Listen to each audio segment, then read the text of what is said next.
Good evening, everyone, and welcome. Thank you very much for joining us this evening. I am Georgia Christa, Tax Events Coordinator, and we are very happy to have with us this evening Clive Aslet to present Lutyens, Invention and Reinvention. Lutyens is a beloved architect and a brilliant example of creativity and reinvention for our traditional architecture community. We couldn't miss the opportunity to celebrate the 40 years anniversary of the Lutyens Trust, chaired by our esteemed speaker tonight, Clive Aslet. Moreover, we wanted to support the launch of his most recent book and hopefully to find out together the answer to the hottest question of the season. Is Sir Edwin Lutyens Britain's greatest architect? Please challenge Clive after the talk if you don't agree with this. Now I would like to hand over to Mark Wilson-Jones, the tax chair, to properly introduce our guest, but not before reminding you that the talk will be followed by a session of questions and answers. If you have questions during the talk, please type your questions on the message bar at the bottom of the screen, and after the talk, I will invite you to unmute your microphone and ask your questions directly. So now I pass on to Mark to introduce our guest, and we will talk again after the talk. Thank you very much. Excellent. Thank you, Georgia. And thank you to everyone for joining us, for what's going to be a really great occasion and very topical too, because as Georgia mentioned, there's the recent launch of the wonderful new book, which I haven't yet got my hands on, but I'm very keen to do so. And it's also a year in which we're going to have a conference in November at the Classical the Centre for the Centre for the Study of Classical Architecture in Cambridge, and that's coming up in November. And actually, that's where Clive and I were last together, which is all of 2 days ago. So there was a great conference there, all to do with post-disaster recovery and reconstruction. So that was great. And it's just an illustration of the kind of spread from historical to more topical that the Centre at Cambridge is involved with. Now, I think I should also say that Clive is sort of dovetails with other organizations that are central for the whole mission of traditional architecture. He has, apart from being a past editor of Country Life, and very relevant for this evening, is it the chair of the Lutyens Trust? I hope so. And then he's also a trustee of INTBAU. And of course, INTBAU and TAG are closely allied. So that's kind of important. So I think, there's all those reasons for listening to Clive, quite apart from the merits of Lutyens himself. But let me just say a few words about Clive, which I think many of you, I'll go rapidly simply because I think many of you will either know Clive directly or know some of his work, or maybe realize that you didn't know, but it was actually, yes, it was Clive who wrote it, because all those Country Life articles, all those publications, an embarrassing amount of books, some 30 or so, and including some really quite scholarly titles, which somehow he managed to fit in with the faster production that has a little bit more of a lighter or more sort of appealing edge for the general public. So that's pretty impressive. And there's some really interesting titles there. And of course, the Country Life connection is really important for all those wonderful archival photographs and such like. So, if you haven't read things by Clive, you'll feel inspired to do so by the quality of the talk that is coming up. And the other thing I think I would like to leave you with is just a little mention, which was rather fun. On Tuesday, at the end of this conference, I said to Clive, "Oh, when are you getting the train back to London?" And he said, "Well, not until 5. And I said, "Well, this was only 2 o'clock. So why 5? He said, "Well, I've got to do something." And I because I was hoping to go a bit earlier. And he said, "Well, I'm going to the cast gallery of the Faculty of Classics Museum to draw casts." I said, "Well, I've been measuring them recently." So, we went off very happily, apart from the rain. to the same destination, and then had a very pleasant chat back in the train. So I think what I was trying to say there is not so much about, this kind of matiness, but more that actually the fact of having an artistic streak and drawing is, I think, really important for a historian, so that there's that extra edge that allows the man of words, the man of history, to engage even better with what is fundamentally also an aesthetic discipline, that of architecture-related arts and decoration and urbanism. So without more ado, I'm really looking forward to this. So Clive, off you go. Mark, thank you very, very much, and Georgia too, for your introductions. I have on the screen the jacket of my book that's already been mentioned, and I slightly apologize for this because I thought this was the title of the book, of the talk, but actually the talk title is slightly different. But I show you the book, and I was amused. Dylan and I, it's not only, it's written by me, but it's published by a publishing company that I founded with the photographer Dylan Thomas a few years ago. And Dylan and I were in New York recently, and when we showed the book to a friend of ours there, he said, "Oh, these are in the colors of the New York Knicks, which is a basketball team." And he said it's really good because the team have been doing extremely well recently, and he thought this was a very good omen. So I hope it is for Lutyens and possibly for the book. Anyway, I thought the title of the talk was Sir Edwin Lutyens, Britain's greatest architect, but actually, they're really almost the same thing, because you can't really discuss Lutyens without looking at him with these sort of words in mind, as I hope I'll explain in the talk. This is the, these are the things that Mark has kindly mentioned that I'm engaged with. So I'm very, very pleased to be talking to TAG this evening. But this is the illustration that we chose for the cover of the book, because it's a nice graphic line drawing by Lutyens's great friend, William Nicholson. And it captures really one side of the man, which was that he was really a kind of eternal child, in a sense. He told a huge number of puns and jokes, and he rather hid behind that. He was a very shy man, really.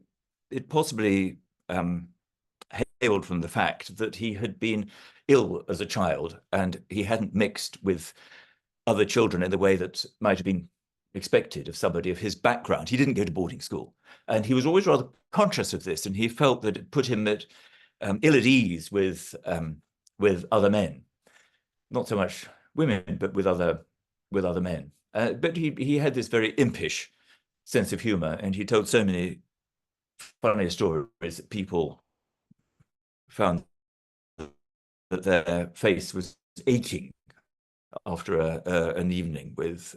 Strangely, this is one side of Lutyens, but there's another side which is represented by this portrait in the Art Workers Guild, of which, even in the 1930s, quite late in Lutyens's career, he was master.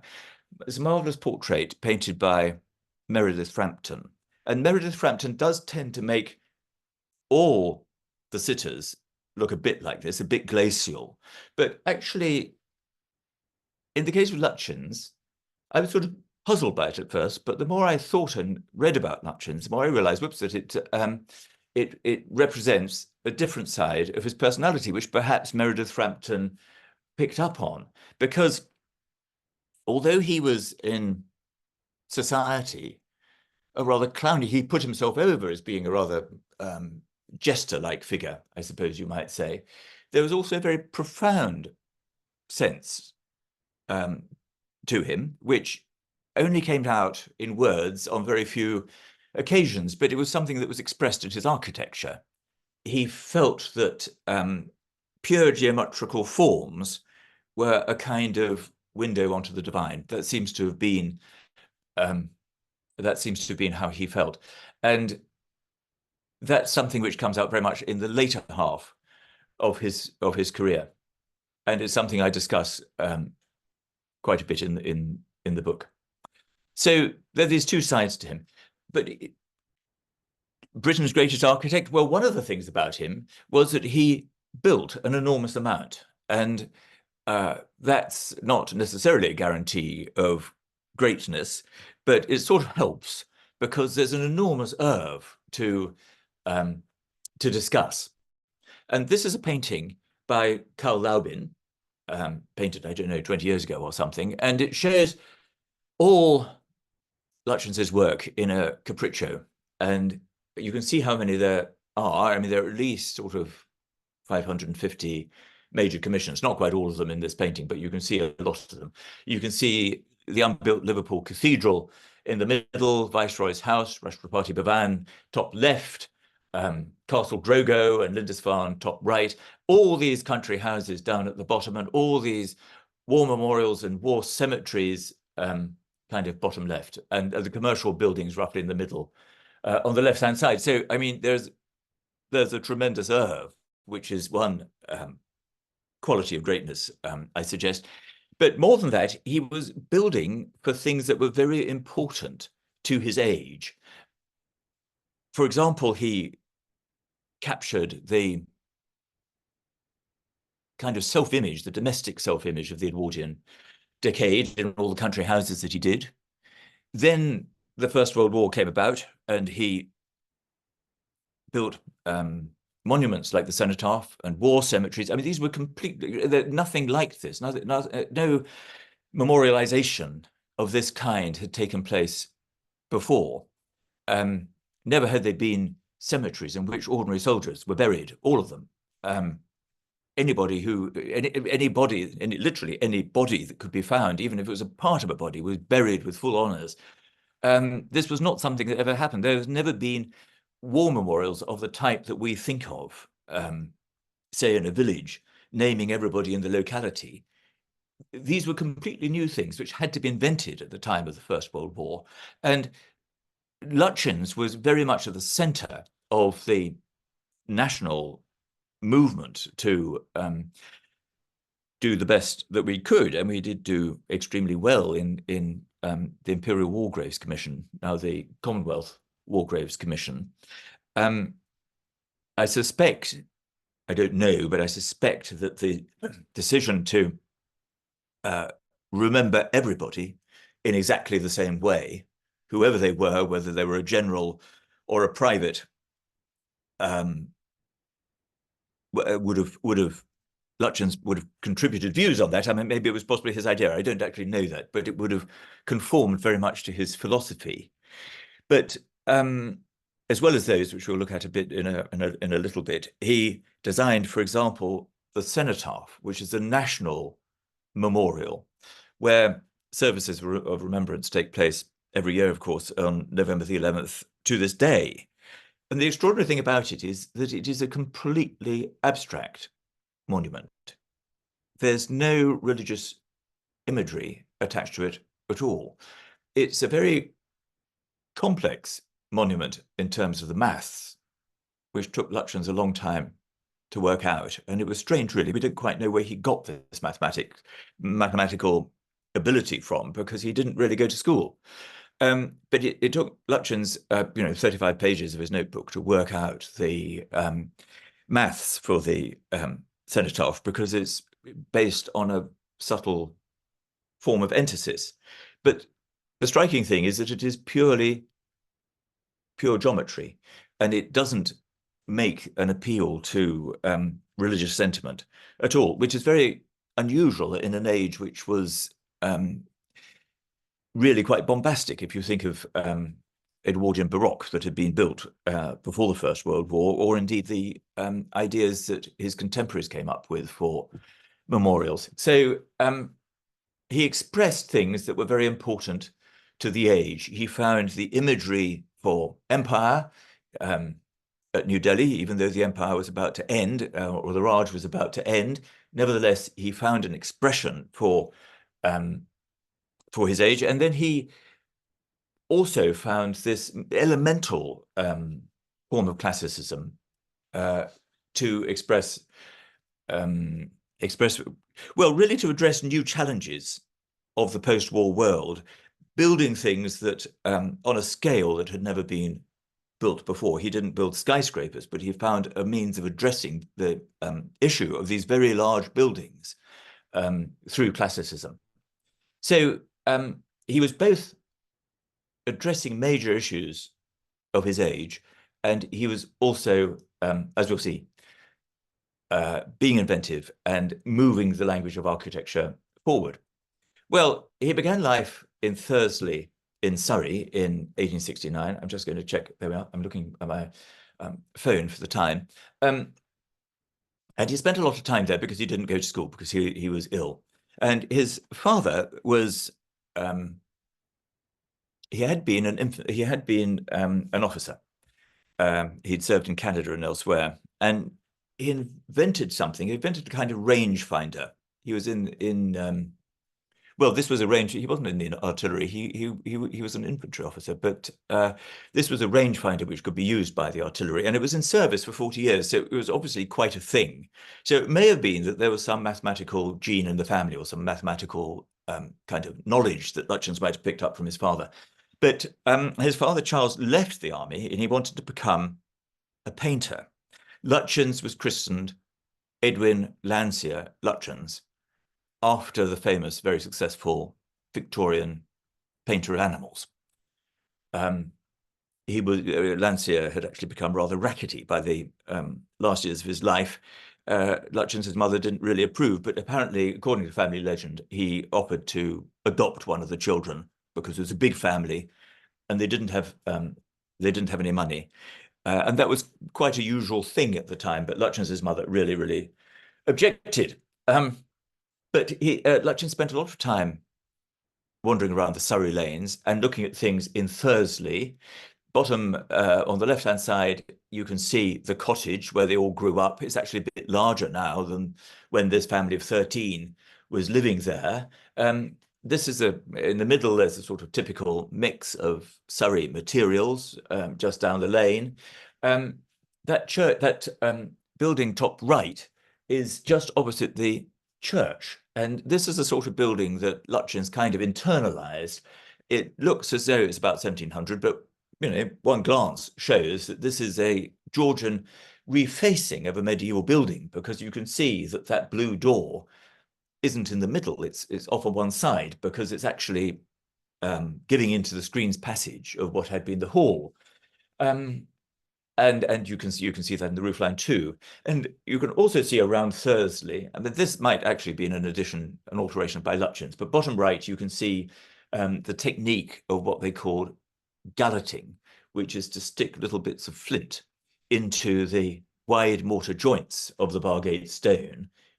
We don't quite know why they did it, whether it made the mortar stronger, whether it saved mortar, whether it just looked nice. But anyway, that was adopted by Lutyens from time to time. Well, Lutyens got going extraordinarily early. He opened his first office at the age of 19. He hadn't spent a lot of time. Well, he'd been to the South Kensington Museum to, I can't remember what it's called, the art school in South Kensington, and he'd spent a couple of years there. He won a prize for drawing, but he didn't complete the course. And he spent a short time in the office of Ernest George and Peto. It was not quite as short as he said it was, because I think he was a little bit given to myth making, but it certainly wasn't more than 18 months, for example.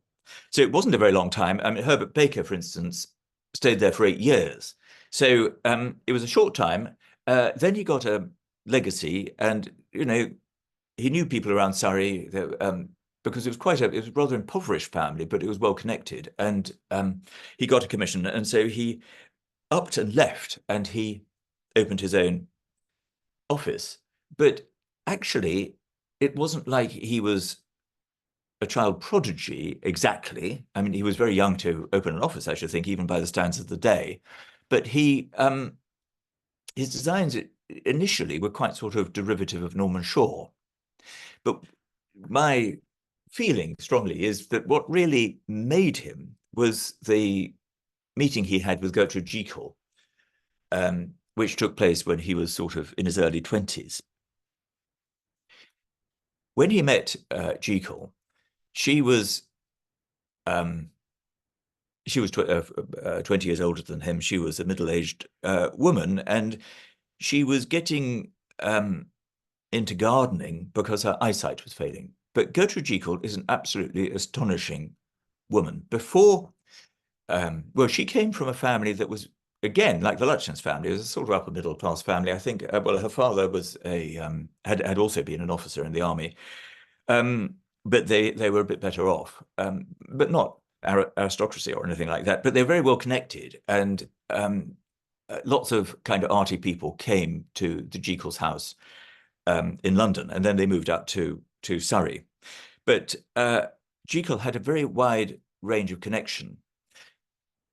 But she also had extremely strong ideas about the arts and about the crafts.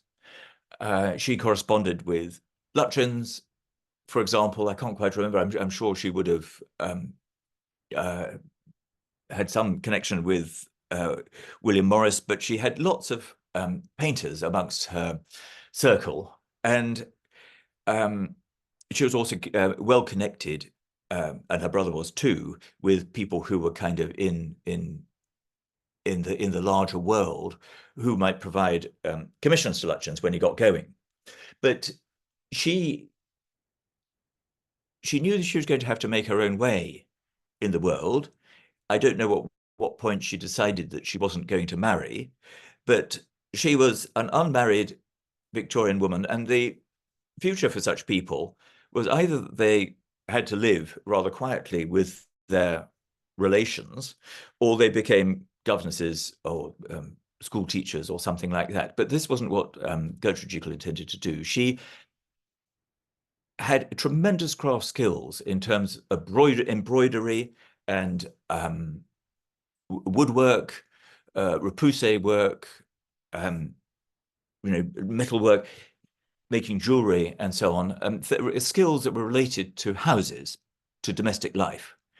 And she practiced those, and she sold them. She made money from them. And then her eyesight started to go. She couldn't do this very fine work anymore, and so she turned to gardening. So she knew she had very firm ideas about domestic life, but she couldn't actually design a house. So she was looking for somebody whom she could put her ideas over to, and who would basically do roughly what she said. Anyway, she found this very charming, very funny young guy in sort of rather ill-fitting clothes, because he always had to wear clothes that his elder brothers had, and his hair was always sticking up and everything. Anyway, she found this charming young man in his 20s, and she said, well, I need some help building a house, and how about it? It was first a small house and then a larger house. Anyway, the house, well, here she is. There's a wonderful portrait of her later in life by William Nicholson. She was a gardener, as I said. Her own house was run as a kind of laboratory for her gardening. But it wasn't just for aesthetic reasons. It was also, for example, she had an experimental nursery. But it was also so that she could actually provide the plants that were going to be bought by the people who'd commissioned her to create gardens, or anybody else. But I mean, she supplied, these were huge gardens that she was designing, and so they needed a vast quantity of plants, and she sold them. There was even a little shop on one side of her house which sold sort of lily of the valley to people who sent their footmen because they were having a dinner party. So she was very much a working person, and she spent every daylight hour in the garden. And so that is why Nicholson, I seem to have done something to the screen, that's why Nicholson painted her in this artificial light, because she wouldn't come in for the sitting. And when he was waiting, he had to do something, so he painted her boots. But that was Gertrude Jekyll. And of course, Lutyens made fun of her a bit. They got on extremely well, and he used to call her Aunt Bumps, and thought of her as his kind of fairy godmother. But Munstead Wood was her house. Lutyens designed it in 1896. There's a sketchbook in the RIBA which shows that his original ideas were, again, quite conventional, and they weren't as vernacular as they became. But Gertrude Jekyll, who was really a sort of card-carrying member of the arts and crafts movement, said, no, I don't want something baronial. I want what I want. And, you know, fur probably flew, but they got down to it. And they created this house, which was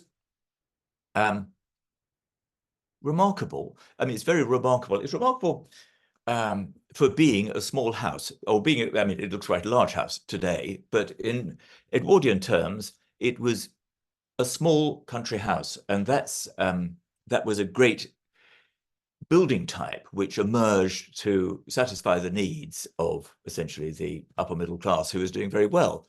But it's exceptional in Gertrude Jekyll's case because the living part is on the right-hand side. This wing on the left, here, if you can see my cursor moving around, this is where she had a long workroom.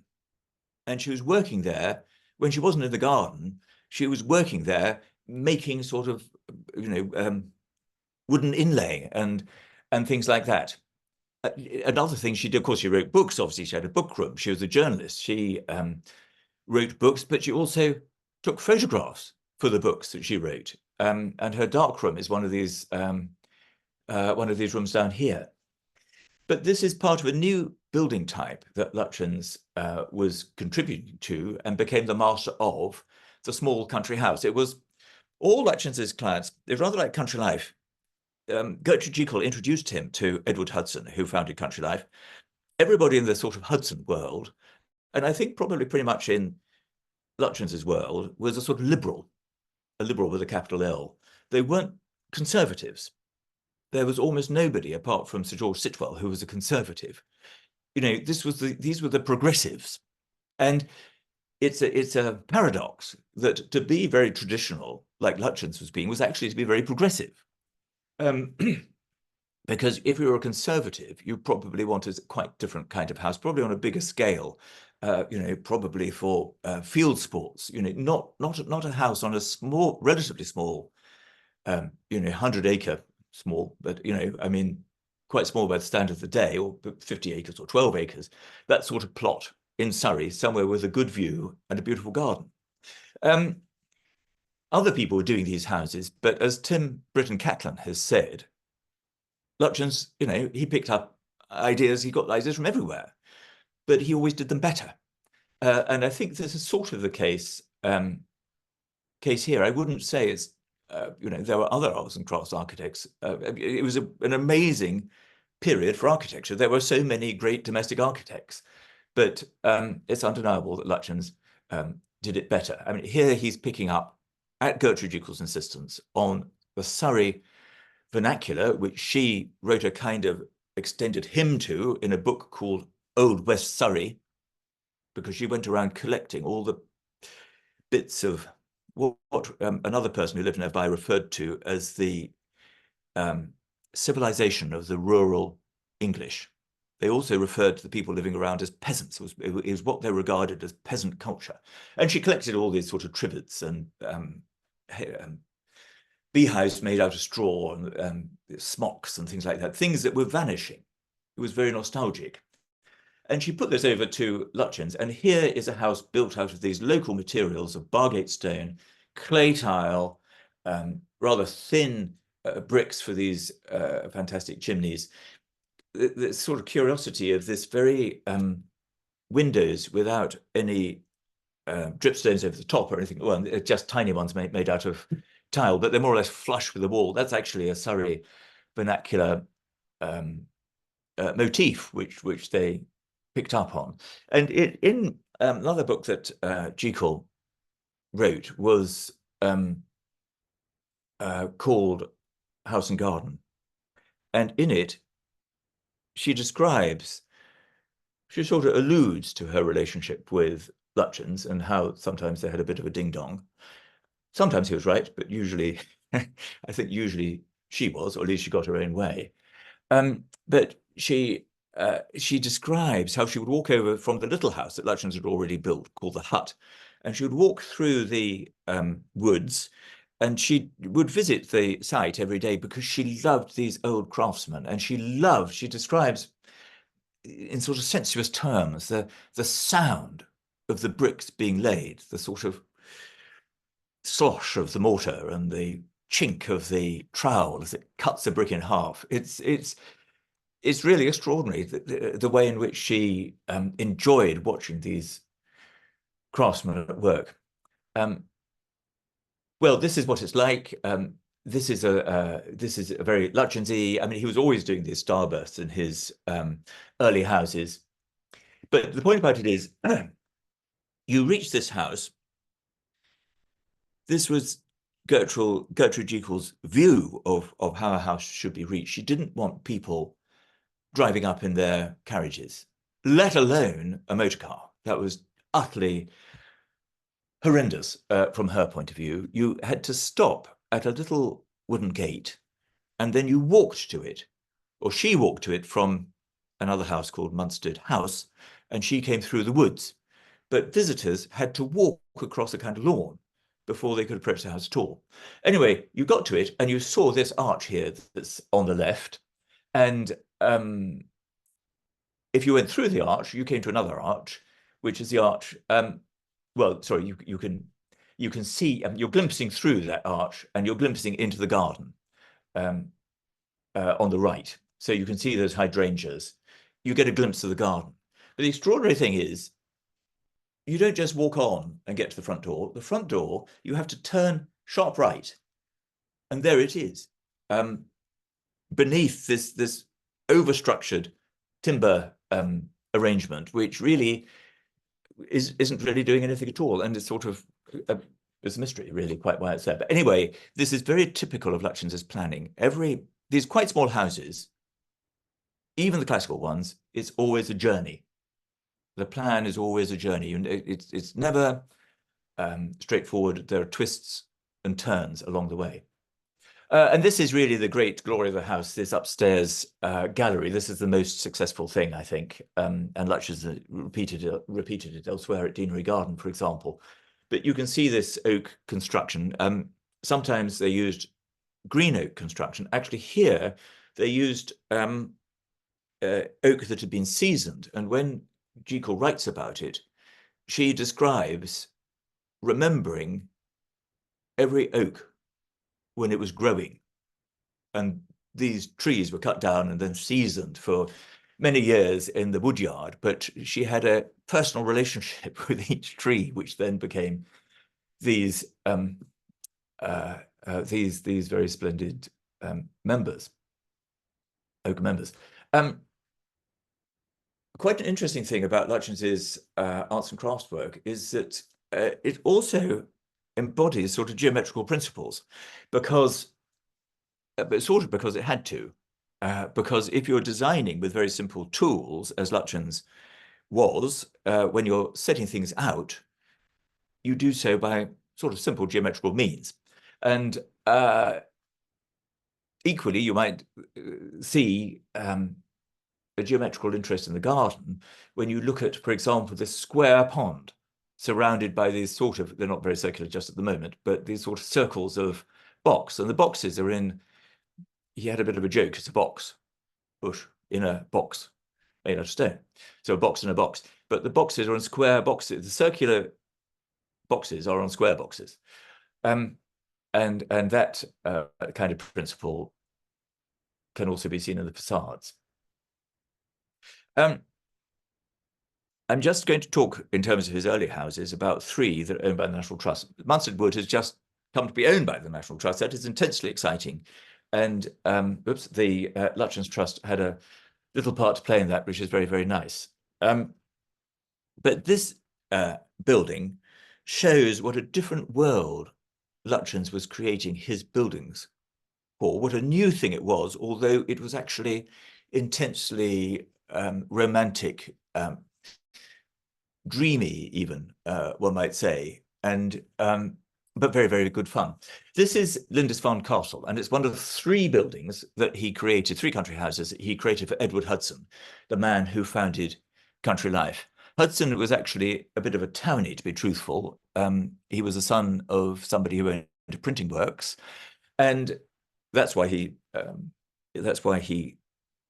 founded magazines to take up the sort of downtime for his presses. And so to have a castle which you could only get to at certain times of the day because of the tide, off the coast of Lindisfarne, off the coast of Northumberland, was frankly not very practical. But the lack of practicality was exactly what he and Lutyens loved about it, because that was exciting. And he went up on a, it must have been very crowded, but he was in a carriage on the train with Gertrude Jekyll and several other people, I think a couple of children and so on. And anyway, amongst them all was a raven in a cage whose beak made a noise like castanets, because every castle had to have a raven. And so anyway, he thought it was all fantastic. And I think these photographs taken by the country life photographer Charles Latham are very revealing. This is Barbie, Lutyens's daughter, posed. Well, she's playing rather significantly with toys which are architectural on the left-hand side, and then she's sitting at a spinet or something on the right-hand side, but they're lit. And country life photographers sort of did this. The photographers at the time did this by various sort of elaborate means. It's lit as though these are paintings by Vermeer. And so these are things that Edward Hudson would have collected, all this pewter and these old chests and Pembroke tables and things. And people didn't collect this until then, and they didn't really care very much about what we would call patina. You know, if somebody had one Chippendale chair, they'd run up another 11 and they'd have a set.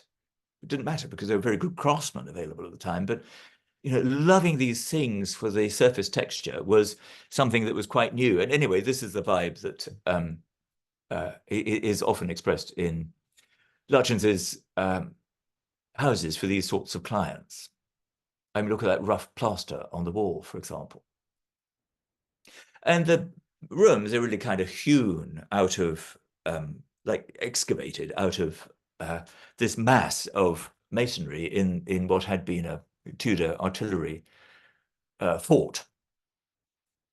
The blue colour is, well, that was blue, but actually they've recently found it wasn't that sort of blue. That sort of blue was just painted on after there'd been some water damage after the Second World War or something. And it was actually a blue which was much more akin to the blue of those plates. But, it's a feature wall. It was, Lutyens had an interest in colour. It was quite different from anybody else's. It often involved sort of black ceilings or black walls, like the Campion Hall, green floors or bright red floors. It was exceptional. Anyway, that's Lindisfarne Castle. When George V and Queen Mary went, they simply couldn't understand it because they'd just come from a millionaire's house, Bamborough Castle, and it was very, very comfortable. And so, to them, this was a sort of nightmare. And when Lytton Strachey visited, I think probably Hudson thought he would be a good bet for the magazine, but actually he wasn't. He couldn't, he found all the stone was, he was completely spooked. And everybody else was getting up for sort of dawn fishing expeditions. And that was a nightmare if you're a member of the Bloomsbury group. So there's this intensity of romanticism to some of Lutyens's early houses. And then the third house, which is owned by the National Trust, is Castle Drago. And it's a very good idea to go there now because it's just been restored. Very difficult. There's some terrible, terrible things that were wrong with it structurally. But it's been restored. And one of the effects, one of the things that was done was to take down many courses of stone. I'm not quite sure what they did for this part, but many courses were taken down, carefully numbered, and then put back again. But they were cleaned. It wasn't the usual coal dust as in London, but it was lichen. And so when I first went there, it was all kind of battleship grey. And now you can see that the granite is these beautiful, carefully chosen kind of marbled and variegated colours. it's really wonderful, but sadly, this isn't going to last forever. So go now, don't go in 30 years' time, or it'll be back to the grey again. But it's really astounding because, of course, being granite, the carving is also very, very sharp. But Drogo came when Lutyens was extremely successful. He didn't really want to do it. He wanted to build a lovely house with large rooms, but he didn't particularly want to build a castle. That was his client's idea. But, you know, his client, Julius Drew, who had a chain of grocery stores, was very insistent, and he was going to pay 60 grand, which was a great deal of money at the time. And so Lutyens found that he became quite enthusiastic. I mean, he got into the spirit of it, and he designed this fantastic castle, which was going to be like Ripon or something like that. It was going to dominate this ridge overlooking Dartmoor. And they came to the conclusion that it was going to be a bit much and it had to be reduced. And then really the sort of wind went out of the sails after the First World War. And then, anyway, it ended up as being a third of the size of what was originally designed. But still, it's you know, it's quite big. What we have is quite big. But because it's been reduced, one of the effects is that the most spectacular spaces really are the staircases and circulation spaces. I mean, I think it's partly that there was going to be there were going to be kind of halls like Wagner's Valhalla. In fact, they were divided into two. So the original effect has been slightly watered down through circumstance. But I think it's also significant. It's like going through a sculpture, really, Drogo. That's how I think about it. There are lots of details like this, which is on the side, both these bits that are near each other. I mean, no medieval doorway was like this. This looks more like a fireplace. But on the right, you can see, you know, there's hardly anything which is really castle-y about it. I mean, there are arrow slits at the top, but there aren't any battlements. And you know, there are these fins which are sticking out, you know, practically Art Deco.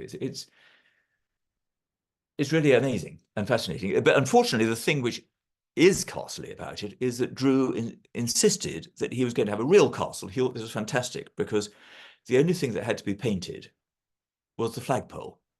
And so he thought that this house was going to last forever because it was going to have these, it was going to be indestructible.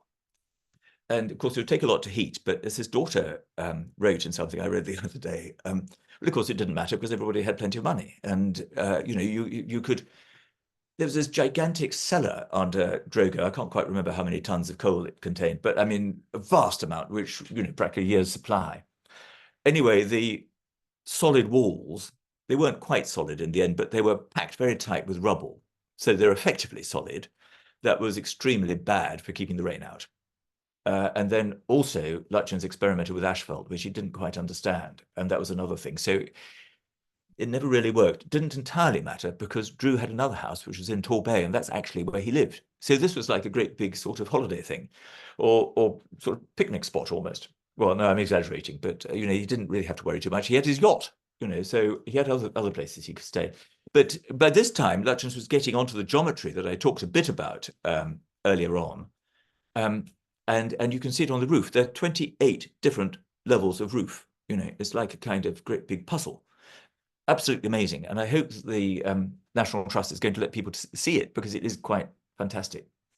And here you can see these are the amazing circulation spaces. There are two staircases. These are views, just two views, one in each staircase. And you can see these shallow domes and these this very, very spare detailing, but this fantastic sense of space. I move on because time is running out. But around about 1905, he had an epiphany, and he found that he'd done practically all he could do in the vernacular style. And he had this idea that classicism was the thing, and he called it the high game. And he wrote a lot about Wren. He was a great admirer, huge admirer of Wren. Again, he wasn't entirely original about that. A lot of architects had got on to Wren since Bryden had written about him in 1889. So, you know, Lutyens wasn't the first there, but he again, he did it much better than anyone else. There's a building in Cowley Street, which is not unlike the Country Life building. But what I think is amazing about this is that this is his first big essay in the classical style, and it's completely bravura. And it's not a copy of Wren, it's a kind of distillation and then reinvention of recreation of Wren, using Wren elements, the Wren style, but to an entirely different purpose.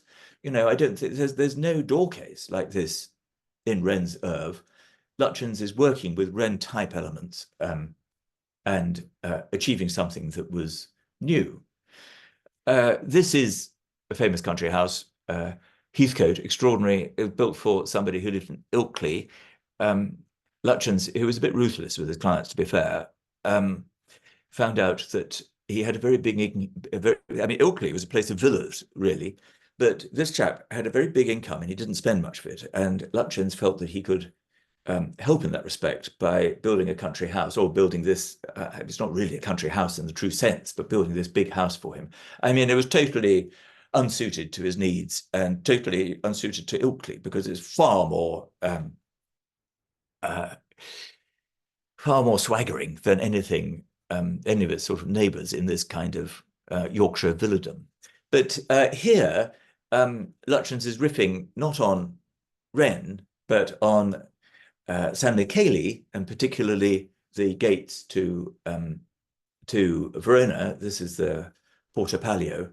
The interesting thing is that Lutyens had never seen this when he had the idea of basing his composition on San Michele. I don't think he ever went to Verona, actually, but there was a lending library of architectural books, FABS, the Foreign Architectural Book Society, and he was a member, and that was almost certainly where he saw it. Extraordinary, these colors. I mean, you know, the red pantiles and this yellow mustardy. I mean, it's quite strong meat. But again, it's an inventive approach to classicism, which was, you know, quite different from his contemporaries. This is the plan, and even on this classical house, and this is very typical, here you are, you go in through this door, which is in the middle of the facade, but it's like a screen's passage, because you're going in at one end of this vestibule, and then you don't really know where to go, because there are all these other, you know, here, I mean, this is a fireplace, so you don't really know where you're going next. Over here, biting into what looks like the grand facade, is actually the service wing. So you then have to either go wiggling around here, and either way you go, or you can wiggle around here, but either way you go into the big hall at one end of it. And it's then that you get the look through to the garden. It's not revealed, it's not a Beaux-Arts plan, axially, which would reveal itself at a glance. Lutyens partly preserves his sense of how houses grew organically from the arts and crafts movement. Partly, I think, from having worked on quite a lot of old houses like Lindisfarne, etc., is part of the romance. But I think that the journey, perhaps it made a small house bigger, but the journey is part of it. Anyway, this famously, his client, Hemingway, said, I don't want a marble staircase, and went away on holiday. And he came back and he found that Lutyens had installed this, I mean, wonderful staircase, but obviously totally unsuited to the person who had commissioned it. And he said, but I didn't ask for a marble staircase. And Lutyens said, and I said, what a pity, because he got a marble staircase. Anyway, they sort of were quite good friends, really, by the end of it. And Hemingway doesn't seem to have objected, but it must have been a funny house for him to live in Ilkley. This is a beautiful building built for the Midland Bank. I love this building. It's on Piccadilly. It's now Assouline, a publisher, and they have a sort of bar upstairs and things. But here, his friend Reginald McKenna, it was after the war, 1922, who was chairman, who'd become a very interesting man, who'd been Chancellor of the Exchequer in 1915, who had become chairman of the Midland Bank, gave him this job, and Reginald McKenna was very interested in architecture, and I think he partly thought, well, Lutyens will have to see how he can measure up to Wren, because Wren built St. James's Piccadilly, which is right next to it. And so again, Lutyens turned to San Michele at Verona, and the result is what we see. Of course, again, it could have been entered by a door in the center of the facade. You might have thought that was the logical thing to do, but that wasn't always what Lutyens did. I'll have to hurry on. Let's have another look. Oh, I have little time. Well, I'll hurry on through Hampstead Garden Suburb. The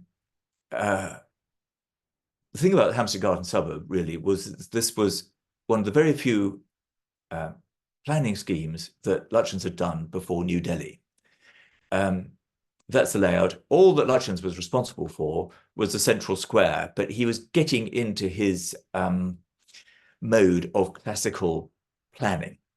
So there's the central square in the middle. Originally, this was Charles Wade of Snow's Hill, who was an architect, drew the plan for Raymond Unwin in 1909. And his idea, and this was really Unwin's idea, and indeed Henrietta Barnett's idea, who was the client, was to have it kind of villagey. And as you can see, he's having a romance with the idea of stagecoaches and highwaymen and gallows and this villagey looking church. Well, what Lutyens did, which is on the lower half of the screen, was something much more like the Place des Vosges or Covent Garden Piazza. It's a very large square, a sort of, not really quite a London square because it's too big. You don't really quite get the sense of enclosure, but that's what he intended. Open on one side for the view west where you could see the sunset. But here he came across another very strong-minded client in Henrietta Barnett, and she really wanted the villagey look. He designed this church of St. Jude in a Byzantine style originally, and she kind of imposed something which was more akin to what you might find on a village green. Lutyens was completely scathing of her visual taste, but nevertheless, he couldn't do very much about it. And he had to modify his Byzantine style, and he had to bring the roof down so that this big building, it had to be dominant. There were two churches, but one was the Church of England one, and that's what Henrietta Barnett was married to a Church of England canon. So the Church of England was the main thing with a tall spire, but the roof had to come right down so that it didn't dominate other buildings around it. And I show it really because it's an exercise in Lutyens's eclecticism, which was very important in his classical work, which we've barely got any time to look at. Anyway, one of the things was that he designed a garden village at Nebworth for his brother-in-law. It's where his wife was Lady Emily Lytton. His brother-in-law was the Earl, and he designed this garden village. And these are the only things that he designed before New Delhi, so it was quite a step up. Well, I've talked a bit about the war memorials. Here's a cenotaph. As you'll see, there's no religious imagery. It's a cenotaph. He was originally asked to design a catafalque, and he said, no, it should be a cenotaph, because he'd been in the garden of Munstead Wood, and somebody had said that marble bench looks like the cenotaph of Sigismunda. And this was ages before, and Lutyens had said, what's a cenotaph? And it was very appropriate because he'd been told that it was a memorial to somebody who is buried elsewhere. And at a very early point in the First World War, the decision was taken that everybody, whoever they were, they weren't going to have the officers brought back for funerals in the place where they had lived, whilst the privates had to stay there. Everybody was equal in death. And so the idea of the cenotaph is actually highly appropriate. He also designed, I just showed this is in many of the larger cemeteries in France. He designed about 50, I think, in France and Flanders. And again, his contribution is almost completely abstract. This is one of the, so he worked with the whole team.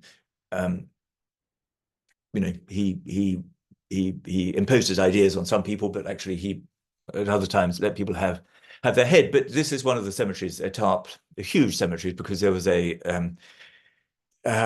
clearing station. You know, it was where a big hospital where people came back and before they went, if they survived, before they went back to Britain.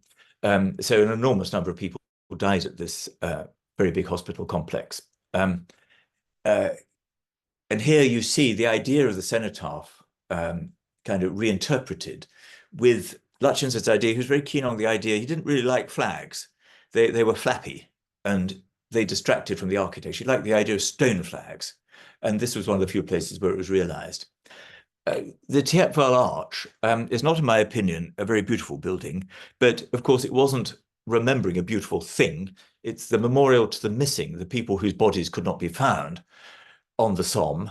And it's very tall. It was on a sort of it's on a bit of a slope on the Somme, which was a very, very tough point, the toughest point of the Battle of the Somme.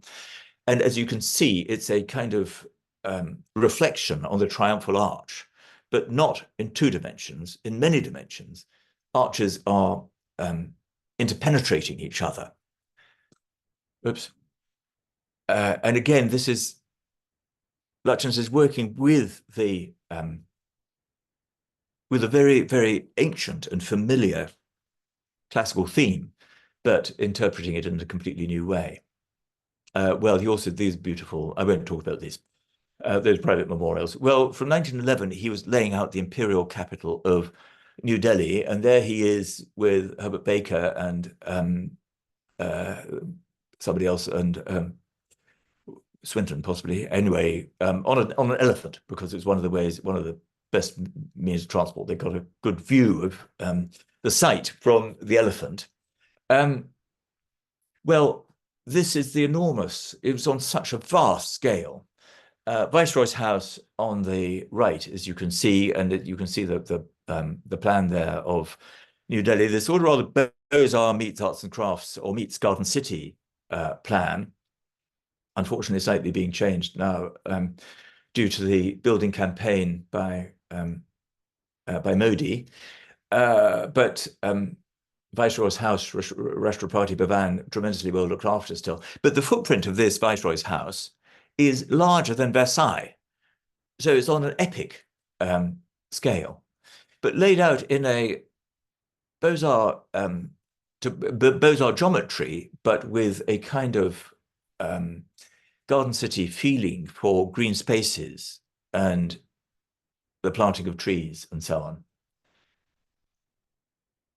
But what I would particularly draw attention to is that Lutyens is building in a classical idiom, but he resisted this originally. He didn't think, he thought that the architecture of Rennes was immortal and universal because it was based on geometry.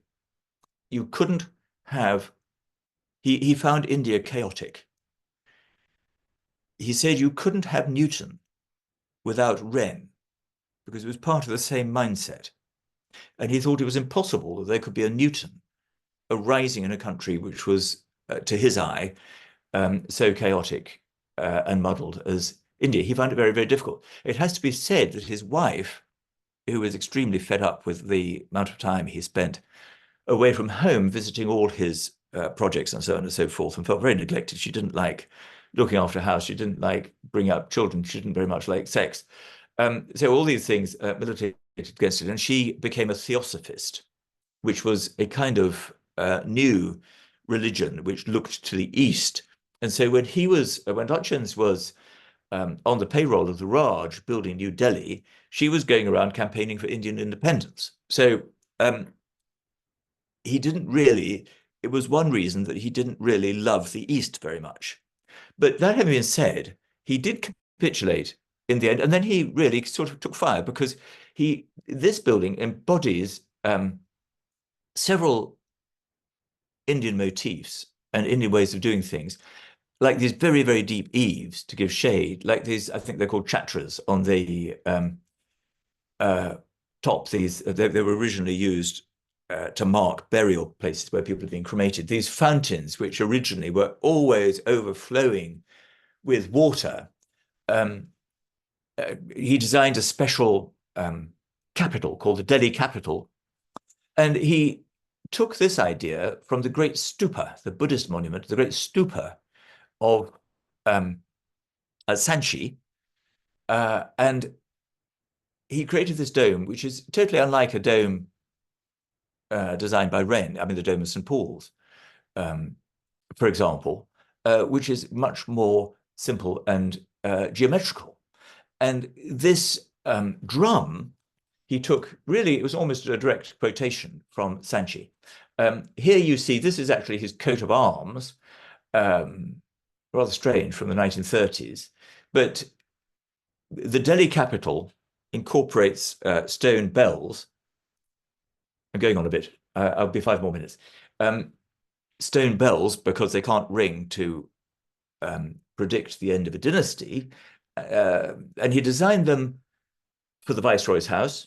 He took them and he put them on his coat of arms, and he, for example, introduced them to various buildings that he built in England, such as Campion Hall.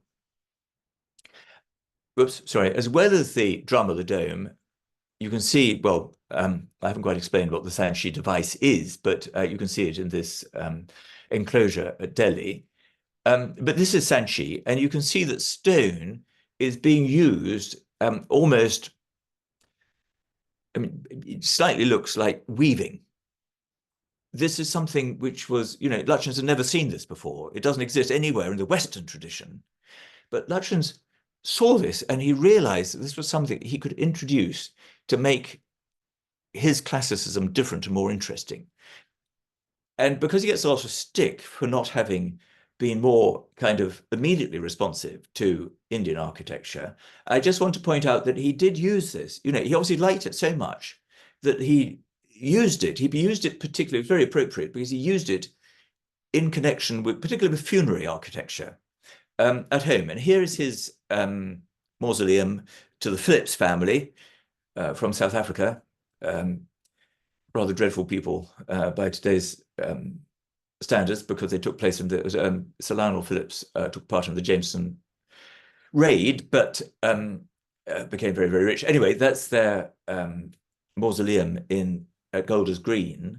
And here is a burial enclosure for a house by Flockhart, right up in the north on the Black Isle near Inverness. And as you can see, he's using the Sanchi motif.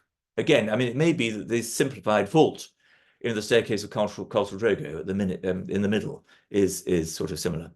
You know, partly derived from the same idea. But I think it's very interesting that this synthesis of East and West was appealing to Lutyens, even though he completely dismissed it when he first arrived in India. He could see that there was something that linked the two traditions. I'm going to have to really stop because I've now gone on too long. Hello. Take your time. Take your time. Don't hurry so much. Really? Are you sure? Absolutely. I will be as quick as I can, because after the war, he adapted this style to new types of building, which were partly, you know, they don't seem so new to us, but everything, the effect of the First World War was to make everything bigger. Everything was consolidated. Banking was very important because of the reconstruction. In the Victorian period, there had been lots of small banks. Already in the course of the early 20th century, these were being consolidated. Really, by the end of the First World War, there were 5 major banks. The biggest of them was the Midland Bank. There were also these new sorts of buildings. This is for the Anglo-Persian Oil Company. I can't quite remember. I think it might have become Esso. It became one of the famous, you know, brand we would now recognize. But anyway, it's Anglo-Persian at the time. And this was a new type of building, this big office building for an industry which was itself new, because the post-war world was kind of fueled by finance and it was fueled by petrol. So this was a new building for Anglo-Persian, and it's a marvelous sort of Mannerist composition on Finsbury Circus, which is this oval, been laid out previously as an oval. So the curving facade is very appropriate to this Italian Mannerist wonderful composition that Lutyens has come up with. Oh, this is a late building. I won't dwell on it. I'll just say one thing about it, which is that if you look at the rustication of this ground floor, you'll see that it goes up and then it breaks into pilasters. And this idea of the vanishing pilaster was a trick that Lutyens thought that he had invented. And, you know, it appealed to his sense of wit. Actually, he found when he visited Italy, he hadn't. It had been done before. So he had invented it for himself, but he wasn't the first person on the face of the world who had done it. Well, I mentioned Reginald McKenna. There's this big connection through Gertrude Jekyll, and Reginald McKenna had married Gertrude Jekyll's niece. Many other Lutyens clients had a connection to either Gertrude Jekyll or her brother Herbert Jekyll. But anyway, Reginald McKenna, who'd been who became, after the marriage, Chancellor of the Exchequer during the First World War for a year, was married to Pamela. And Lutyens, first of all, built a house for them. And then after the war, he became chairman of the Midland Bank. And Lutyens built several banks. He built 3 country houses, I think it was, for, or 3 houses, London House, 2 country houses for McKenna. And the headquarters of the Midland Bank, which I'll show you in just a sec. And you can go inside it. It's wonderful because it's being converted from the Midland Bank into the Ned, which is a sort of entertainment complex. And you could hardly believe that the big banking hall now contains 8 or 9 restaurants. I mean, it's simply amazing, but it's done terribly, terribly, terribly well.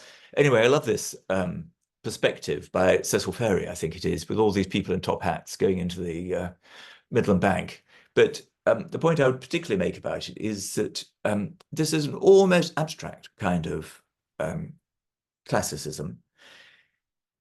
Very few orders are used throughout this building, a lot of rustication, but minute geometrical calculations were very important. And Lutyens's draftsman complained because he insisted on each course of rustication as it went up being a tiny fraction of an inch smaller than the one, I mean, less deep than the one below it. So as it goes up, it gets ever so slightly, there's an effect of kind of batter as you go up the facade. It's so difficult to see. But of course it plays, it's an optical, it's like sense of false perspective. And the draftsman would say, well, do we really have to? And every time he had a new idea about what ratio it should be, they had to redraw all the drawings again from scratch.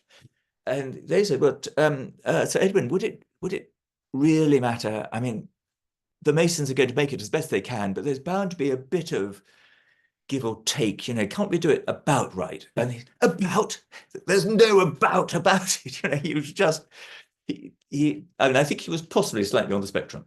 But anyway, it was very important to him that these geometrical calculations, I mean, they had a meaning for him, which was beyond architecture. I mean, I really think his wife was spiritually minded because she became a theosophist. I mean, Lutyens never went to church much or anything like that, but I think that they might have shared a kind of spirituality, which for Lutyens just expressed itself in his buildings. That is oops, I'm slightly making that up, but maybe. Anyway, this is what the banking hall looked like before it was converted to the Ned with all these restaurants. It's the most spectacular thing to go and visit. Of course, it was built for an age when everything was being done on paper, so you need to have, you know, enormous counters for all these paper transactions. It's the most fantastic building to visit. Tiny detail, this is actually the marble stair, which is used as, you know, the fire escape now. But this, look at this baluster, is just captivating. I mean, this line, which is expressing a perpendicular with 3 circles. The circle is tremendously important in Lutyens' work. He used it. I mean, Lambert Castle is like a kind of meditation on the circle. Anyway, he used these circles. I mean, it's like a traditional balustrade, except it's extracted and made to flow in this ingenious way that you almost can't quite work it out as you look at it. It's utterly brilliant. Anyway, there's also Liverpool Cathedral. I think I really am going to stop there, but thank you very much. I'm sorry to have gone on. I was bursting. Don't be No, sorry. Don't be thank sorry. Now, Georgia, are you going to handle things? Oh, Uh, I think it was very interesting. Thank you very much, Clive. It Georgia, was thank you. amazing and very lively. From my point of view, that could have continued to be. So let's take now some questions from the public. It was actually both questions from the chat are from the same person, Timothy Meek. If you would like to unmute yourself and ask your questions directly. Do you hear us, Timothy? Yes, it was interesting looking at the early photographs of Lindisfarne, because there are accounts from the housekeeper complaining how wet it was in 1913. And following on from that, I guess my question is Lutyens' reputation diminished because Lindisfarne and Drogo leaked from the outset? And is it acceptable to modify their appearance in the face of climate change? And I should also add, thank you. I enjoyed your talk. Oh, Timothy, thank you very much for that. But that's a very interesting question. I mean, I think that, both houses, it seems rather extraordinary because Drogo is so big, but both Drogo and Lindisfarne were essentially summer places. I mean, I don't think that either client expected to use them much during the winter. I don't know very much about Lindisfarne. It doesn't surprise me. I mean, because Lindisfarne very much more had the character. It wasn't a very old castle, really. I mean, it was Tudor. It was a gun emplacement. But I mean, nevertheless, it wasn't expected to be terribly waterproof when it was built, I don't suppose. So it doesn't surprise me that it did leak. But I mean, looking at the letters that Lutyens wrote when he refers to Lindisfarne, I mean, it must have been really good fun. It was much more like a camping experience, which seems extraordinary for the Edwardian period. But, Hudson had forgotten to order enough beds. I mean, there weren't very many beds in the house at all. And somebody had to stay in the pub and if you were Lytton Strachey, you hated it. But if you were, extraordinary enough, Hudson had this great passion for a cellist called Madame Suja, and she loved it. And she, there are lots of pictures of her dressed up in sort of tarpaulins and sou'westers and things. Well, possibly not tarpaulins, but, waterproofs. And, she obviously, if you entered into the spirit of it, you thought it was great. So I don't think that the fact that they didn't work in a very functional way was always important. I mean, I think that I must ask you how they have. I mean, I'm not aware of their appearance having been modified, or do you think their appearance will have to be modified? I think the National Trust has done an amazing job, but of course, it is a bit of a criticism that they've had to. I mean, it leaked before Drew left, but Lutyens was never sued. But it partly leaked. It has to be said because of these solid, these more or less solid walls. Which and then of course the windows let in water, I'm afraid, and it was a disaster to use this asphalt which was which cracked basically. So some of these things Lutyens didn't want to do, and in the case of the asphalt he was using an untried technology which didn't work. So I suppose one can't say it's anything other than a criticism, but I'm not aware of the appearance being modified. So can I come back to you on that? Yes, do. Yes. So I speak with two hats on. Firstly, as somebody involved in the repair of historic buildings for most of my career, and more latterly as a scientist at the University of Stirling. and I was involved in the 2016 to 2018 repair strategy at Lindisfarne Castle. Yes. And in that undertaking, we concluded that we would have to cover more of this stone than Lutyens intended. I'm talking about the basalt rather than the dressings. So, Yes. so more of that rough work Yes. is covered than it was before. Ah. So Yeah. it's So, a hard. in Scotland we would call it sneckhal. So, Right. so there is. It's not pointing. It's certainly not the same pointing as you've got at Drogo, which Yes. has a slight recess and the aggregates are exposed. Yes. And again, there's a question to be asked there about what was the original intention for the pointing there? Was it slightly recessed or was it flusher and lined out? I'm not sure Yes. whether to answer that, but certainly in terms of the aesthetics of Lindisfarne, that was quite a major undertaking that we had to go through with English Heritage and the Lutyens Society. Yes. And just to add one more thing on that, so now as an academic at the university, my work examines climate change and pressure difference, and on those top bedrooms, we're getting pressure readings, internal pressure readings of 380 pascals. So 380 pascals is colossal pressure differences, and as a result of that, one would have to think about taking down those parapet walls and rebuilding with a damp-proof course. And again, that would be an aesthetic consideration and a change from Lutyens' aesthetic. Yes, that's really, really interesting, which I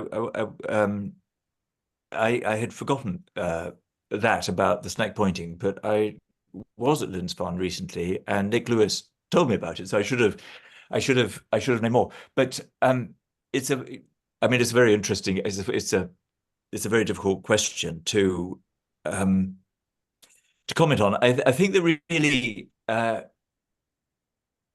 Lindisfarne now, of course, it's a monument.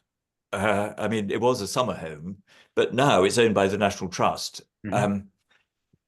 Does it matter if it leaks? I wonder.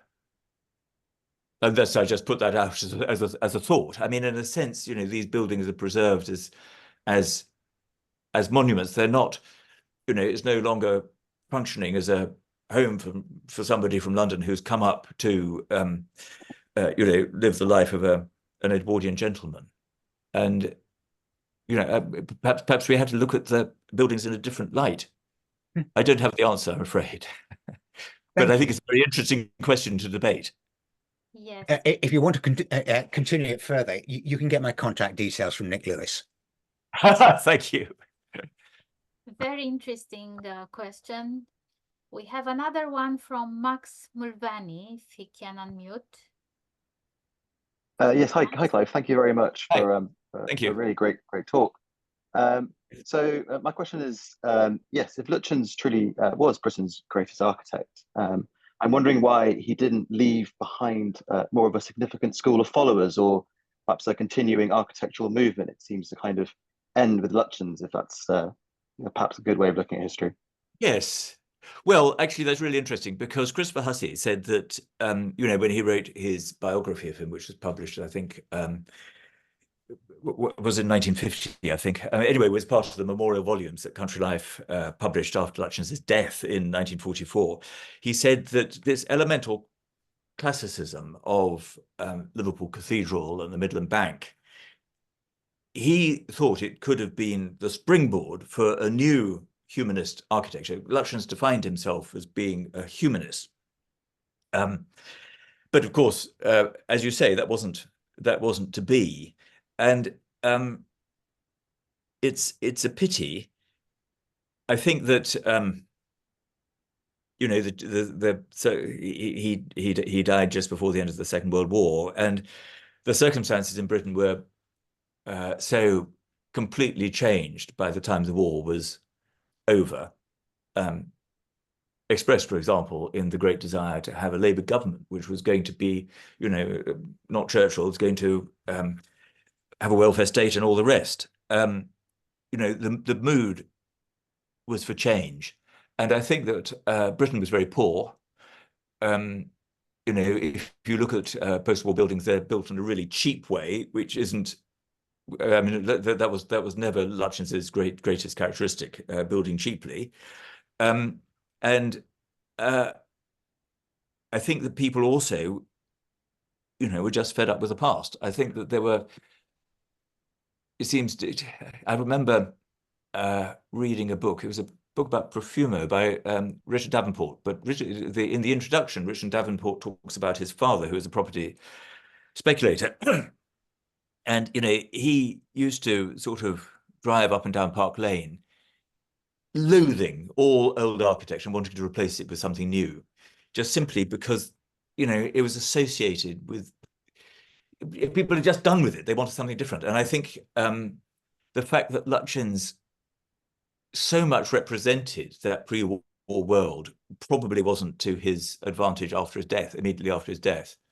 And it wasn't really until the 1980s. He was absolutely loathed by modernists because he was, one, witty, and two, he'd been so successful. I mean, you know, he remained like a kind of threat even after his death. They felt challenged by him. So it wasn't until 1980 in postmodernism that his reputation began, and the Lutyens exhibition at the Hayward Gallery and stuff, that his reputation came to be rehabilitated, really. But that's another very interesting question, I think. Thank you. In the light of what you just said, I would like to ask you, what advice would you give to the present traditional architects in terms of inventivity or the courage to reinvent orders, to be more active, to be less, how to say, to reproduce less and create more? What do you think are the lessons to be learned from the amazing Lutyens? Well, I think he would have lessons. I mean, I think, you know, he did have the reputation of being an expensive architect, but he equally occasionally managed to do things like, for example, his Page Street flats, where he took basically, you know, he got criticized because he wasn't so interested in social questions, but he took what could have been a very boring facade and he made it a checkerboard, which was really clever. And I walk past those flats very, very often, and they always give pleasure. So I think that there's some things that can be done through invention, you know, just ingenuity.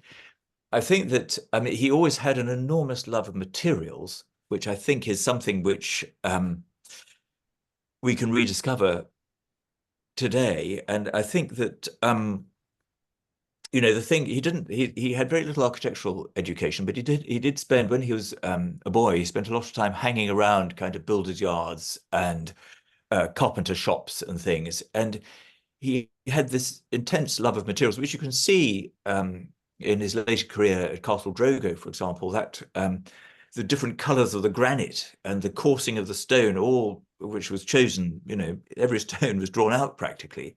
And I think that that can give great beauty and enchantment to buildings. I'm not quite answering this question very well. I think the other thing I would just observe, which I'm not saying is a good thing or a bad thing, but I am amazed that in the course of my career started in the 1970s, and the first decent book I wrote was called The Last Country Houses, and it was about Edwardian houses, because partly I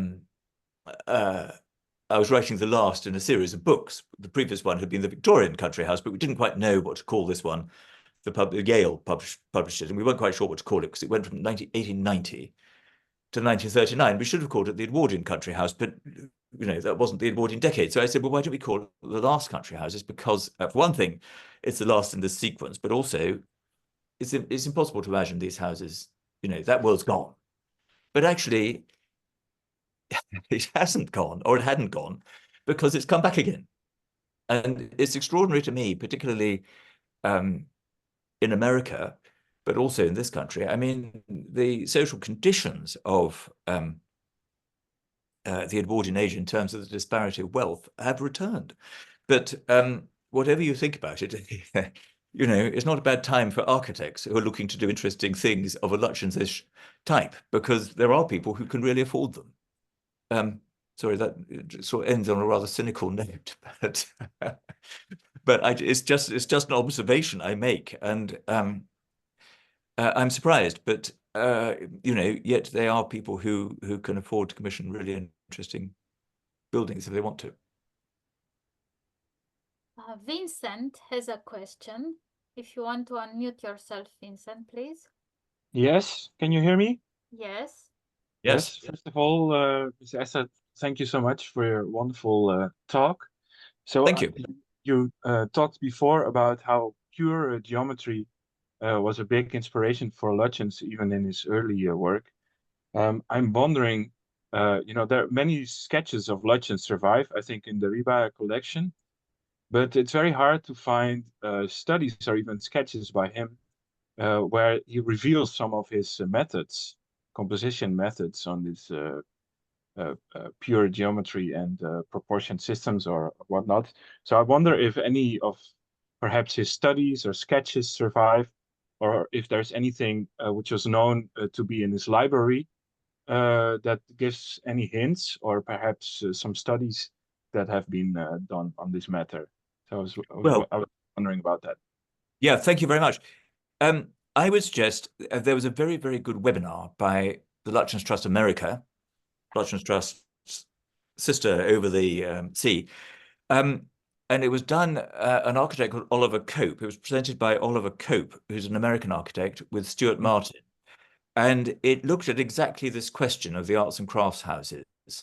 And Oliver had a project over lockdown, when he wasn't so busy, of kind of working backwards from the facades of Lutyens's vernacular houses and working out how they would have been laid out using the tools that Lutyens had available to him, like compass, T-square, you know, set square and things. And he, I won't explain it very well, but it's best to, I mean, it is very well explained on this webinar, and that's extremely interesting. The other thing I would say, I mean, if you look at a house, I mentioned Lambert as being a bit of a meditation on circles. And if you, not all these things, I don't suppose all these things were even really drawn out, but Lambert is an old house, bit fortified. I mean, it's called Lambert Castle, but it's not very, very castly. Anyway, there was an old bit, and Lutyens built a new service wing, amongst other things. But he also set it in an enclosure, and the enclosure is circular.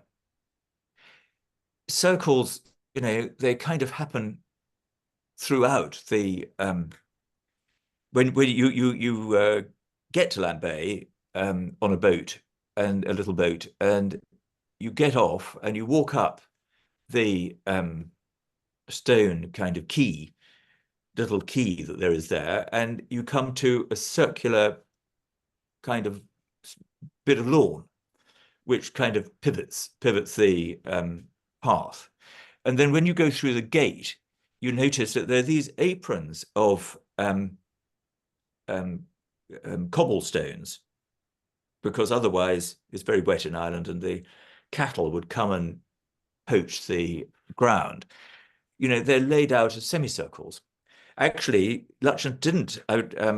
Another American friend of mine called Anki Barnes, who's an architect, told me that Lutyens didn't really always use semicircles. He had observed a form of arc which stopped a little bit short of being a semicircle.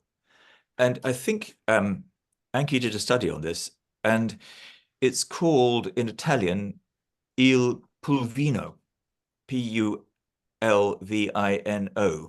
And I couldn't explain quite how it's constructed, but it's like a semicircle, but not quite a whole semicircle. Actually, that was another thing, like the disappearing pilaster in the rustication. Lutyens possibly thought he'd invented it, but actually it occurs, I think, maybe in ancient architecture, or possibly, I can't quite remember what Anki said now, but maybe in Renaissance architecture, but it's known as Il Pulvino. And, these things recur again and again. And once you get your eye in, you see them all over the place.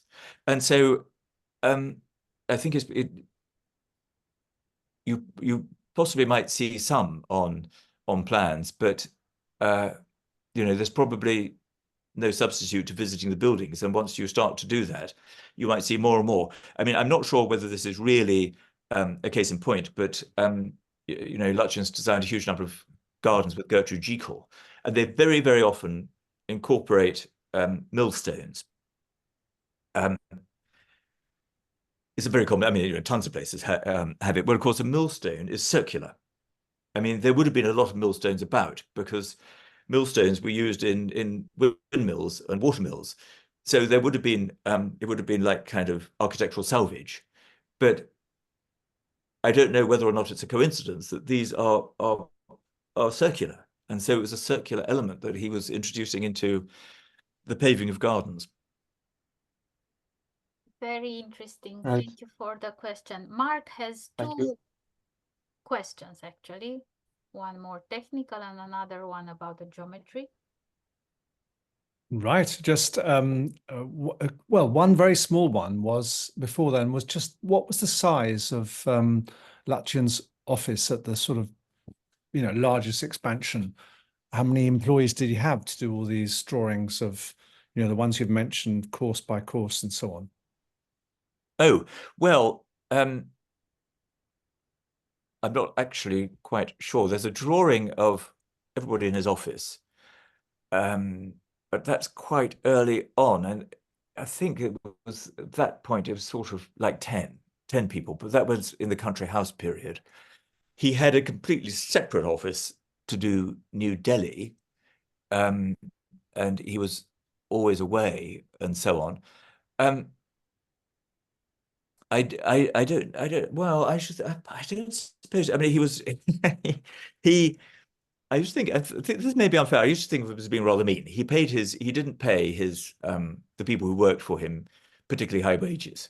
And I used to think, well, come on, he was building, he was so busy. And, maybe that was a bit mean. I mean, they probably didn't mind working for him because perhaps he was fun and perhaps they really liked, they knew they were working for the best guy at the time. But actually, I've now sort of come to realize that he did an awful lot of things, when he built Liverpool Cathedral or when he did the Imperial War Graves Commission and other things, or the Queen Mary's Doll's House, he did them for free, so he was actually very generous in his time if it meant that he could build buildings. But I don't think, he worked people pretty hard, and it was a time when people were used to that. And I don't think he would have wasted money unnecessarily. So I don't suppose the office was very big, but I can't really answer that. I mean, it may be that there is a book which has been edited by Mark Lutyens called Lut, and it's a small book. It's really a lovely book. It's Mark Lutyens is part of Lutyens' family, and his father thought, well, we must record all the stories of the people who worked in Lutyens' office whilst they're still around. So before the Second World War, he wrote to everybody who had survived from Lutyens' office, and they all gave him accounts. And then he put them all in a shoebox, and the Second World War came along. And anyway, Mark, who's a garden designer, found them a few years ago and thought, well, I must share these with everybody. And he made a lovely little book out of them. And so those are all memories of people who worked in Lutyens' office. So maybe some of them make reference to how many people there were. If I gave an answer, I'm afraid I'd be guessing. No, but it's always good. I mean, there's always things to find out. So that sounds a delightful book to read. And on the subject of books, before, if there's time for my question, but we should give you a little more of a plug in the sense that, of course, I forgot in my introduction to mention that there's triglyph books. Of course, I say triglyph, you say triglyph. Let's call it off. Of course, for the whole, everyone interested in traditional architecture, the Triglyph books is a fantastic, relatively recent arrival on the scene. And on the other, on the subject of sort of literature on Lutyens, I've got a fond spot for the book. I think it changed title, but it maybe came out as Jane Ridley's The Architect and His Wife, and I think there's another title version. It's really rather engaging. I'm not one usually for architectural biographies, but that was so. I mean, Ned, and Bump, and the sort of thing with the Theosophy movement you mentioned was so interesting. Anyway, my one question also relates to books in the sense that the whole precision aspect. I think there's one question about the setting out and Yes. all of that. I think we should also remember that it was a period of extremely high precision sort of engineering instruments. British made stuff before the First World War was amazing. There's things like when you think of profile gauges, which nowadays you might have really clunky things made out of plastic, which are just embarrassing. I've had the pleasure of sort of using sometimes, or had friends who've got them, these profile gauge made of brass shims that are incredibly fine. So you could pick out, very high precision equipment. And on that subject, I wanted to ask you if he would have known things like Francis Penrose's investigations of the principles of Athenian architecture, which was sort of documented with incredibly precise measurements, the refinement of the Acropolis, not just the Erechtheion as well as the Parthenon. But still to this day, when I've talked to the sort of experts at the Acropolis, they rate Penrose's survey higher than anyone and even use it over modern laser surveys because of various reasons we don't need to go into. And so, and that's a major tome, it's a very large book, and I think it had a second edition. And I just wonder if maybe Lutyens, that despite his, as you said, lack of formal training, if he had this sort of intellectual and maybe even spiritual desire to sort of work these things out, whether we know what he had in his library, and because the resources would have been available had he wanted to dig down into them. Yes, that's really interesting. I don't think we do know what was in his library. I don't quite know what happened, but it might have been, he died on January the 1st, 1944. And so it may be that, things were dispersed because of, the general post-war, chaos and difficulty. So the answer is we don't know, but that is extremely interesting. But he never went to Greece, but he thought that it seems extraordinary he never went to Greece, really, because it surely wouldn't have been so difficult. But, he knew all about the Acropolis and thought it was the highest achievement of mankind. But he might very well have known the book. As I mentioned, the Foreign Architectural Book Society,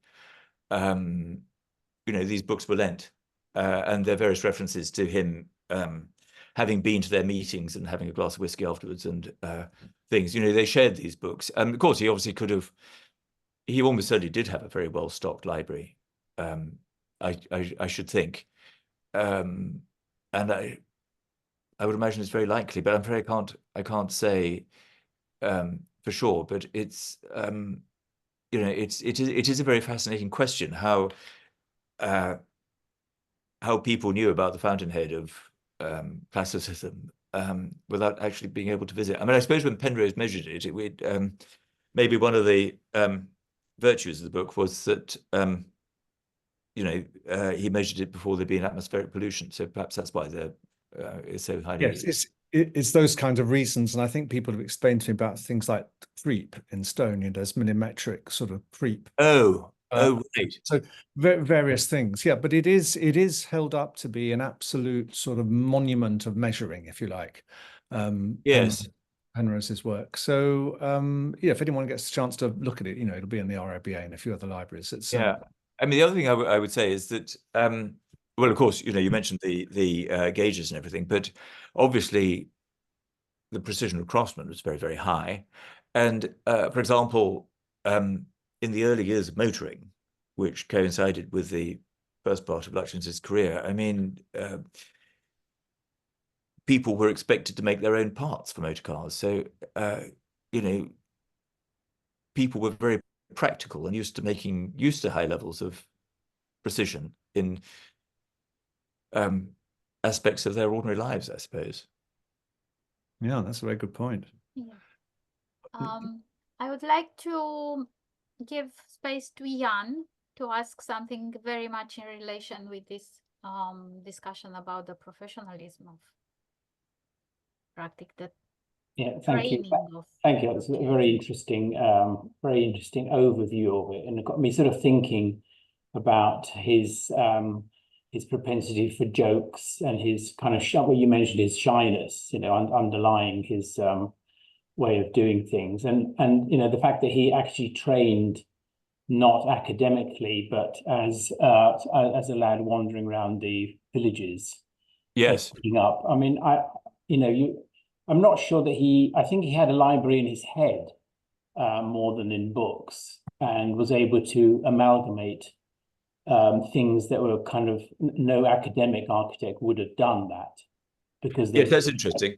Because they'd been trained on the Yes. classical, whereas his was very much a kind of graphical memory, and he was a bit of a magpie on all this. So we find it sort of difficult to understand how he did it.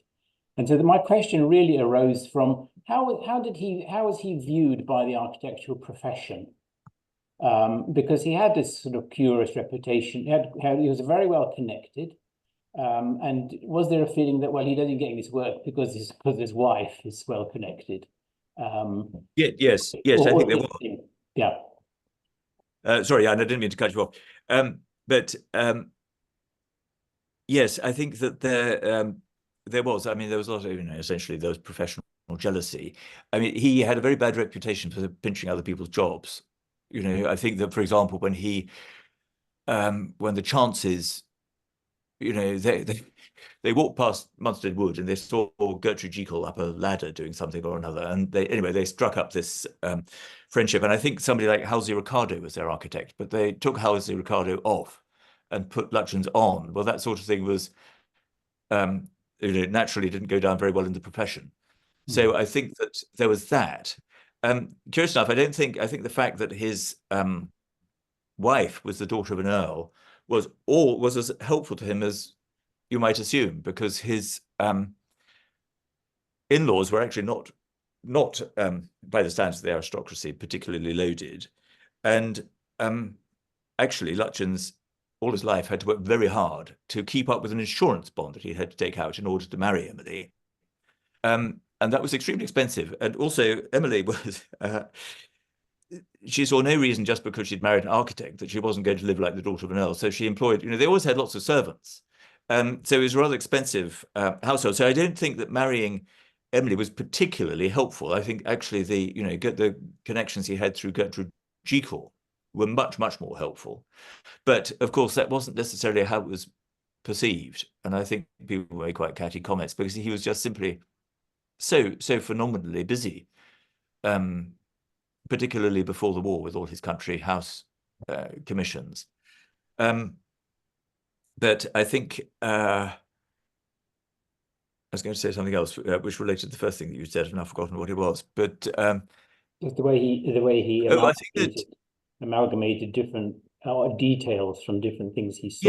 Yes. I was just going to reinforce the fact that he had an extremely good visual memory, because one of the things I was talking to some people who tried to do it, and it's rather difficult to quite see how he did it. But he is supposed, I think this must have been something he told Christopher Hussey when he was going around the lanes. He famously didn't need to draw things on paper, but he held up a piece of glass, and then he had a piece of sharpened soap, and he made some quick marks, and it was enough for him to get the shape of something, or the essential essence of it. And then he'd wash it off because he'd remembered it. He got it in his memory bank. So he had I think he did have a very good visual memory. But I suppose that I thought it was quite interesting that he was awarded the gold medal of the AIA in America. So he had, you know, his reputation traveled to America, but I think that I think he was also rather cursed with his reputation, which was expressed by, you know, civil servants and other people that oh, if you took Lutyens on, you know, he'd let you in for spending much more than you intended, and that was probably something that his rival said about him, I should think. Mm. Yeah. One last question from Jack Hanscombe. If you can unmute, Jack, if you are still here. If not, He's given up. if not, there are some remarks of Candia. Well, I wanted to. Part of that, I could summarize that for people. I don't know if, well, obviously Candia should butt in. There was this little conversation about Jane Ridley's book, and Candia was saying, well, she actually one of her least favorite, and then I was asking her what book she recommended. So it's there if people, I think it's the last one, saying Mary Lutyens' book is the best biography by far, and so maybe, but Candia, if you want to come in there, do say something. I'm sure everyone would love to have any insights you want to offer. Well, yeah, thank you. I mean, there are very few books really that take in the whole of Lutyens' life and work. The biographies tend to focus more on the life, and the work until Clive's lovely new book has come out has tended to be broken up into chunks, whether it's country houses or New Delhi or whatever. Very little actually on the commercial buildings has ever been written. Quite a bit on the war memorials has. So it's quite difficult to find one book that does everything, unless of course you go back to Hussey, which was the first, but that is quite dry, I think, by modern standards, and quite a plough through. To be honest, Mary's biography of her father is really charming. It's lovely. She didn't know very much about architecture and doesn't really write too much about the architecture, but she does really get the man very well indeed. And there are some lovely books out there. There was one on the country houses that came out not so long ago, maybe 6 or 7 years ago, by an Australian architect called James Cole, who took all his own photographs, and just for the photography, it's lovely. Yeah, it's nice to see Clive bring the whole body of work together in a single book, because that hasn't really been done before. Thanks, Candia. Thank you. No, thank you so much. That's Personally, I stick up for Hussey. I think that Hussey's book is beautifully written, but Oh, it is, but yeah. it's written in the language of 1950, and yeah, that's true. That's there are true. not too many pictures. Anyway, it's difficult to get a hold of and all the rest. Oh no, well, it's not so difficult. I mean, if you go to any one of this, I think you can even get it on Amazon secondhand, but certainly Aid Books Oh, right. will. Oh, Yeah. okay. I mean, Okay. obviously it's not print, but Yeah. it comes up quite frequently in auctions. Well, soon we can get our hands on Clive's, and then then all the others will receive. Absolutely, absolutely. I think that was it. Thank you very, very much for everyone, and most of all to Clive for such an amazing talk. It's very fun for me. Thank you. Thank you very much. And before we close the transmission, I would like to mention that next month we will have an in-person event rather than a talk. It will be the annual general meeting of TAGS, followed by drinks party at our usual venue, the Arc Workers Guild, on the 13th of June. So we are waiting for you there and hope to see as many as possible there. Thank Absolutely. you again, And Georgia, should I just say please. that of course, AGM is often a relatively boring thing for people who, you know, aren't really sort of embedded in the details of a company or an institution. But we'll get the AGM over fairly briefly. and then we'll have a discussion. So that'll be, I think we're starting 5:15. By 5:50 or something like that, we aim to actually finish all the kind of dry stuff and have a bit more discussion about where TAG is going, how we can sort of respond to members' needs or initiatives, and the kind of thing that people just want to come up with as ideas. And then we'll move on to the drinks party. So there is a sort of, for those who don't want to come to the AGM proper, hopefully there'll still be, there'll be more enjoyable bits before the drinks. So of course, people come to absolutely everything. Will be great as well. So can I just sort of just amplify George's thanks to Clive, because everyone is staying on because it's so damn interesting. So that was great. It was great. Thank you, Mark. Thank you, Georgia. And of course, there is a book now. So if you want to learn more, please buy Clive's books. Where can they find it? On Amazon. Everywhere. At the airport. Well, www.triglyphbooks.com is one place. I see. We will post a little note about this, and I hope everybody will enjoy your book. Thank you very much. Thank you very much. Thank you all. Bye-bye. Bye, everyone. Bye. Bye. Bye.